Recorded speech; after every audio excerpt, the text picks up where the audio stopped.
সেনাপ্রধান ওয়াকারুজ্জামানকে একটি হুঁশিয়ারি দিতে চাচ্ছি।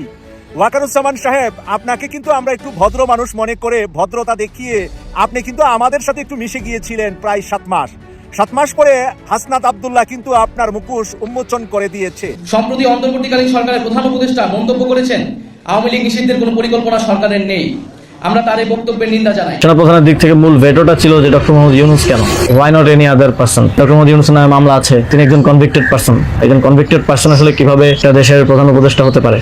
আওয়ামী লীগ একটা লোককে একেবারেই দেখতে পাচ্ছে না, এবং বাংলাদেশের তো আলটিমেটলি 30-40% পিপল আওয়ামী লীগকে সাপোর্ট করে। এই 30-40% পিপলের মতামতের বিরুদ্ধে গিয়ে একটা লোককে প্রধান উপদেষ্টা করা উচিত? সেনাপ্রধান লাস্ট আমাদেরকে বলেছিল যে আমি বুকে পাথর চাপা দিয়ে এই সিদ্ধান্তটা মেনে নিচ্ছি।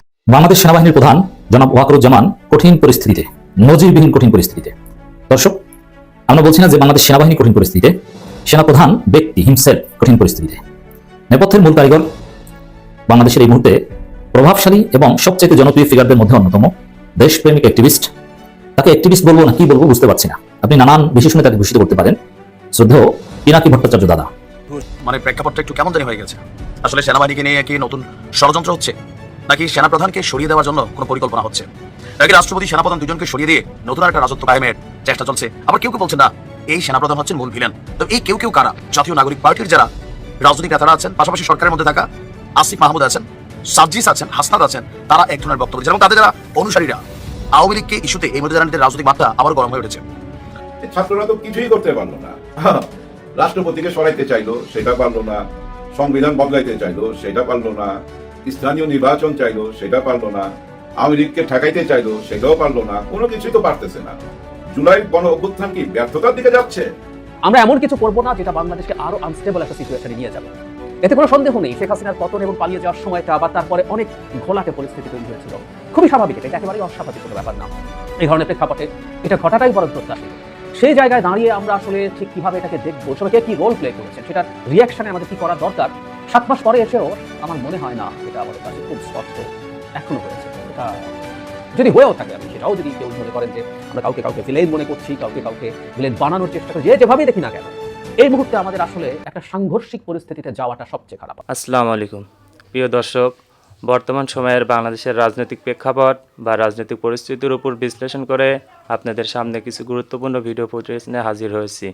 এমনকি যারা ভিডিওটি অন করেছেন তারা ভিডিওটি না টেনে সম্পূর্ণ মনোযোগ সহকারে দেখবেন, তাহলে ভিডিওর মূল রহস্য বা আসল ঘটনাগুলো জানতে বা বুঝতে পারবেন। তো প্রিয় দর্শক, আমি আর বেশি কথা বাড়াবো না, চলুন দেখে আসি সেই আজকের কাঙ্ক্ষিত ভিডিওগুলো।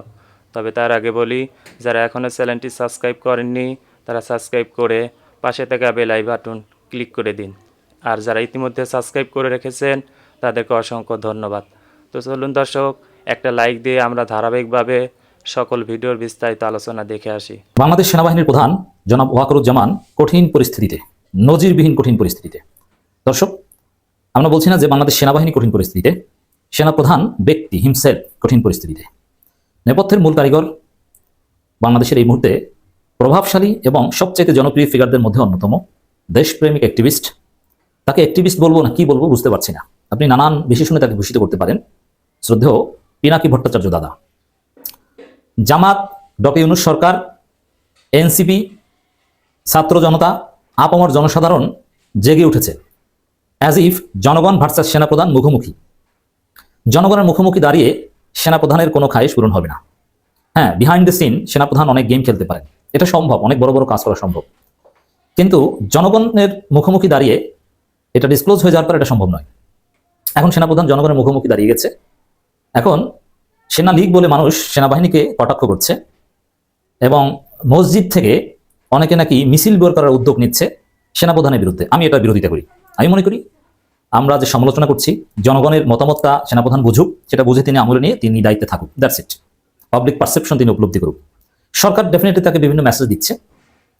এতটা কঠিন পরিস্থিতিতে কিংবা বিব্রতকর পরিস্থিতিতে সেনাপ্রধান আগে পড়েননি। হ্যাঁ, পিনাকি ভট্টাচার্য তাকে অনেক আগেই ধরেছিল, কিন্তু পিনাকি একা ধরেছিল।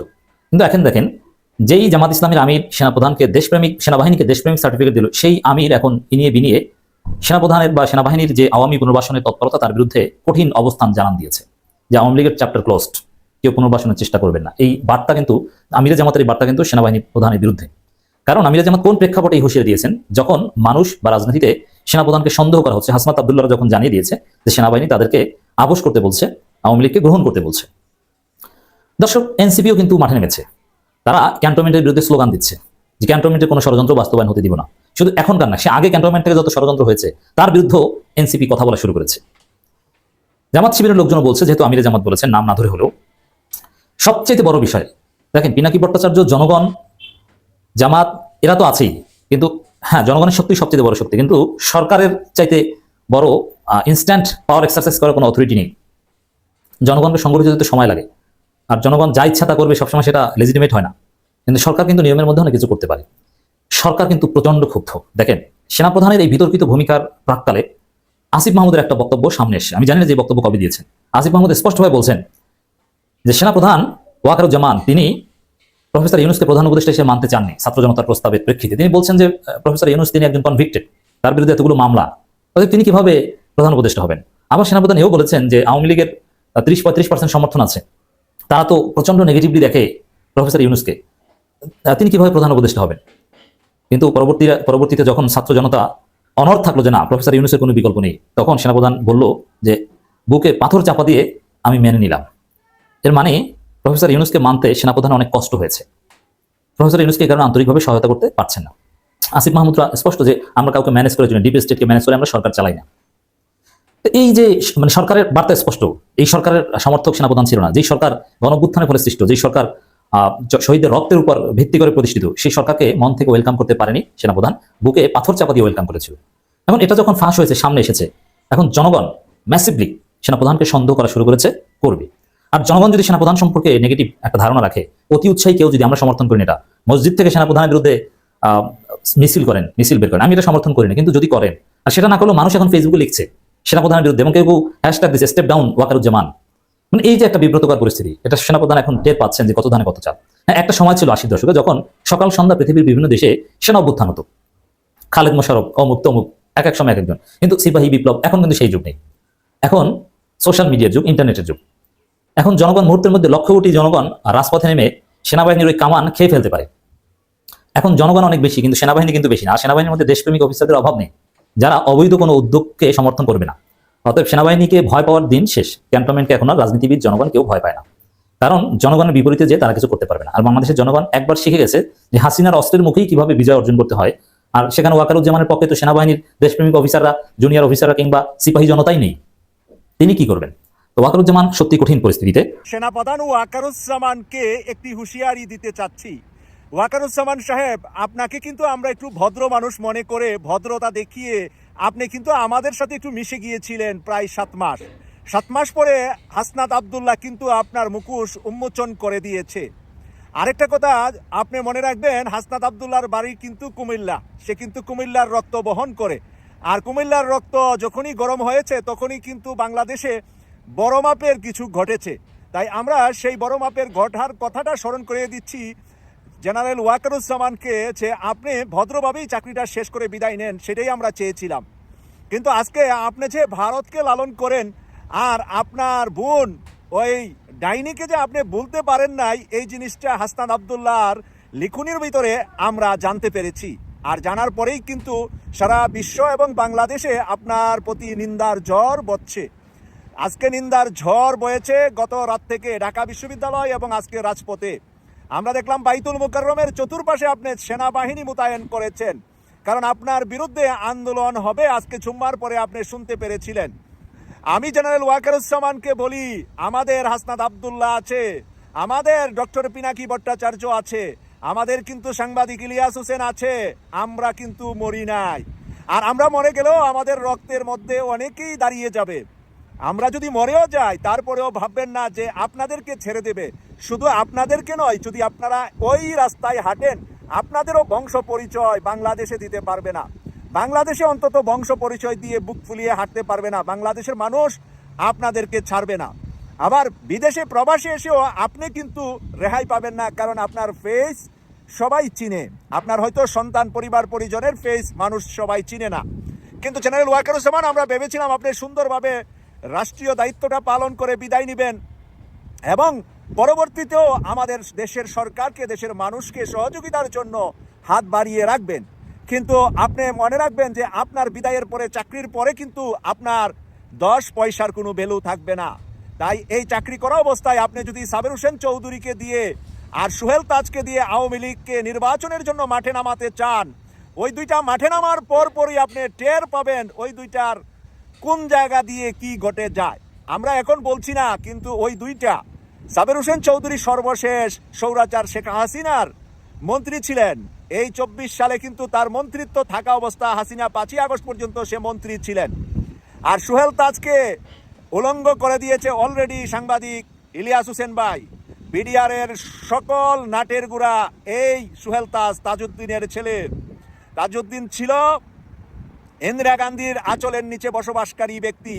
সেই তাজউদ্দিনের ছেলে যে এত বড় খারাপ, আমরা ইলিয়াস ভাইয়ের ভিডিও না দেখলে বুঝতে পারতাম না। তাই আজকে দেশের মানুষ পরিষ্কার হয়েছে ওয়াকারুজ্জামান আপনার বিষয়ে। দেশের মানুষ কিছুতেই গ্রহণ করবে না সাবের হোসেন চৌধুরী আর সোহেল তাজদেরকে দিয়ে কোনো নির্বাচনে ক্যাম্পিং করার সুযোগ জনগণ দিবে না। হঠাৎ করে গতকালকে থেকে মানে প্রেক্ষাপটটা একটু কেমন জানি হয়ে গেছে। আসলে সেনাবাহিনীকে নিয়ে কি নতুন ষড়যন্ত্র হচ্ছে, নাকি সেনাপ্রধানকে সরিয়ে দেওয়ার জন্য কোনো পরিকল্পনা হচ্ছে, নাকি রাষ্ট্রপতি সেনাপ্রধান দুজনকে সরিয়ে দিয়ে নতুন একটা রাজত্ব কায়েমের চেষ্টা চলছে। আবার কেউ কেউ বলছেন না, এই সেনাপ্রধান হচ্ছেন মূল ভিলেন। তো এই কেউ কারা? জাতীয় নাগরিক পার্টির যারা রাজনৈতিক নেতারা আছেন, পাশাপাশি সরকারের মধ্যে থাকা আসিফ মাহমুদ আছেন, সার্জিস আছেন, হাসনাত আছেন, তারা এক ধরনের বক্তব্য দিচ্ছেন এবং তাদের যারা অনুসারীরা আওয়ামী লীগকে ইস্যুতে এই মধ্যে জানান যে রাজনৈতিক মাঠটা আবার গরম হয়ে উঠেছে। 5ই আগস্টের আগে সেনাপ্রধানের ভূমিকা কি ছিল? ডক্টর মোহাম্মদ ইউনূসকে প্রধান উপদেষ্টা হিসাবে আসিফ বলছিল যে বুকে পাথর চাপা দিয়ে রাখে সেনাপ্রধান বলেছিলেন যে আমি এই সিদ্ধান্ত মেনে নিচ্ছি। আবার হাসনাদের যে দীর্ঘ স্টেটাস, যে ক্যান্টনমেন্ট থেকে মানে সেনাবাহিনী থেকে তাকে চাপ দেওয়া হচ্ছে, ইউ পিপল আর নাথিং ব্লা ব্লা ব্লা, আমরা শুনলাম 11ই মার্চ থেকে নাকি তাদেরকে চাপ দেওয়া হচ্ছে। তো প্রশ্ন হচ্ছে আজকে 21শে মার্চ, কেন এতদিন পর্যন্ত আমরা বিষয়টা জানতে পারলাম না? নাকি আবার 32-এর ধানমন্ত্রী সেই বাড়ি ভাঙার মতন হঠাৎ করে পিনাকিদা বা আরো যারা আছেন তাদের আর একটা পরিকল্পনা সফল হতে যাচ্ছে? মানুষ আসলে এদের কারো বিশ্বাস করবে, কারো করবে না, এটা কনফিউশন আছে। আমরা দেশপ্রেমিক সেনাবাহিনীকেও অবিশ্বাস করতে পারি না কোন ষড়যন্ত্রের জাল রচিত হচ্ছে। তবে এই টোটাল অ্যাক্টিভিটিস গতকাল থেকে যেটা হয়েছে, ডক্টর মোহাম্মদ ইউনূস যখন বললেন যে আওয়ামী লীগকে নিষিদ্ধ করার পরিকল্পনা এই সরকারের নেই, এরপর দেখলাম ডক্টর মোহাম্মদ ইউনূসের বিরুদ্ধেই ঢাবিতে রাতারাতি বিক্ষোভ শুরু হয়ে গেল। এরপর হাসনাত একটা স্ট্যাটাস দিয়ে বসলো, আর এরপরই দিনভর সেনাপ্রধানকে নিয়ে নানা আলোচনা চলছে। এই হাসনাত সার্জিদের উপর রাইট নাও বাংলাদেশের অধিকাংশ মানুষের আর বিশ্বাস নেই, কারণ এদের বিভিন্ন কর্মকাণ্ডে এদের যারা অনুসারী বা যাদেরকে দিয়ে এরা বৈষম্য বিরোধী বলেন, এনসিপি বলেন, তারপর হচ্ছে সমন্বয়ক বলেন, এরা নিজেরা এখন মারামারি করছে, বিভাজিত হয়ে গেছে। রাজনৈতিক দলকে গঠন করতে গিয়ে এদের নানান অ্যাক্টিভিটির সামনে আসছে। উপদেষ্টা আসিফের নামে সাংবাদিক ইলিয়াস 100 কোটির দুর্নীতির একটা অভিযোগ প্রমাণ তথ্য দিয়ে দিলেন। আরো বাকিদের সম্পর্কে নানান তথ্য আসছে, বন্যার টাকা নিয়ে প্রশ্ন আছে, এদের অ্যাক্টিভিটিস নিয়ে প্রশ্ন আছে, প্রত্যেকটা রাজনৈতিক দলকে নিয়ে প্রশ্ন আছে, এদের ভূমিকা। তো এই যে টোটাল অ্যাক্টিভিটিসে আমরা আসলে কারে বিশ্বাস করবো? জনগণের অনুভূতি নিয়ে মোটামুটি এরা খেলছে ভালোই, আবার জনগণও আওয়ামী লীগের ফেসিজমের বিরুদ্ধে রাজপথে রুখে দাঁড়িয়েছিল, এটাও সত্য। তবে এদের ডাকে হোক, নিজেদের প্রয়োজনে হোক, সময়ের প্রয়োজনে হোক, 5ই আগস্ট একবার ঘটেছে। এখন এই মুহূর্তে পরিবর্তিত যে সিস্টেম, এখানে এসে সেনাপ্রধানের জন্য যেই পরিস্থিতিটা তৈরি করা হচ্ছে, ডক্টর ইউনূস সরকারকে সিদ্ধান্ত নেবেন যে সেনাপ্রধানকে তিনি বরখাস্ত করবেন। ডক্টর ইউনূসের কি ক্ষমতা আছে? নাই। এই ক্ষমতা রাষ্ট্রপতির বরখাস্ত করার জন্য উপদেষ্টা পরিষদ বা আরো যে সিস্টেম আছে সেই সিস্টেম কি কার্যকর হবে? দেশকে যে কে কোথায় নিয়ে যাচ্ছে আমরা আমজনতা বোঝানো বড় কষ্টকর। রাইট নাও এই এনসিপি বলেন, এদের প্রতি জনগণের আস্থা 70% পিপলের নাই। এদের অনুসারীরা ছাড়া মানে যারা এদের দ্বারা বেনিফিটেড, বিভিন্ন জায়গায় চপ্পল পুরা ঘুরা ছেলেগুলো এখন ধরেন হেলিকপ্টারে চড়ছে, এরকম যারা রাতারাতি বিভিন্ন এলাকায় মোটামুটি সমন্বয়ক হইয়া বৈষম্য বিরোধী হইয়া টুপাইস কামাচ্ছে, এরা একটা শক্ত অবস্থানে আছে। আবার যারা ভাগে পাচ্ছে না, এরা এদেরকে পাইলে তোলাইতে ধরছে, রাজনৈতিক দলগুলো এদেরকে প্রতিহত করছে, বিএনপি অবস্থানে স্পষ্ট করছে। সব মিলিয়ে আমরা কাকে বিশ্বাস করবো? দেশকে আবার একটা সংকটের দিকে যাচ্ছে, সেনাপ্রধান কি আসলে ক্ষমতা হারাতে? প্রিয় দর্শক, ভিডিওটি কেমন হয়েছে? ভিডিও সম্পর্কিত কোনো তথ্য বা মতামত থাকলে কমেন্টে জানিয়ে যাবেন। আজকের মতো নিউজটি এখানে শেষ করছি। ফিরে আসছি পরবর্তীতে অন্য কোনো নতুন টপিকস নিয়ে। সে পর্যন্ত ভালো থাকবেন। আল্লাহ হাফেজ।